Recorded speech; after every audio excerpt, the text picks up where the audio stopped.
Hello everyone and welcome to this video. Today I will show you how to create Moneylion bank account. So guys, after logging this page, click sign up option, and after that guys, what you have to do, click your sign up option here and write your first name here and last name and your email address, and after that write your password. As you can see here, make sure you have a password and make a good password. And after that, what you have to do guys, write your password again.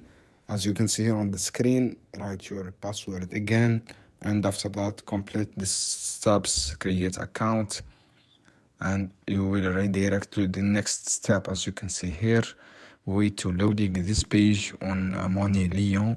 After that guys, write your confirmation code, referral code, and click skip this one option and click continue with web if you want to download the app, and click decide later this option, and you will have bank account easily. You can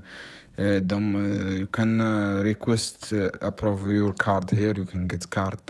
This is how you can do guys. I hope this video helpful for you. Then don't forget subscribe and like and share this video for more content.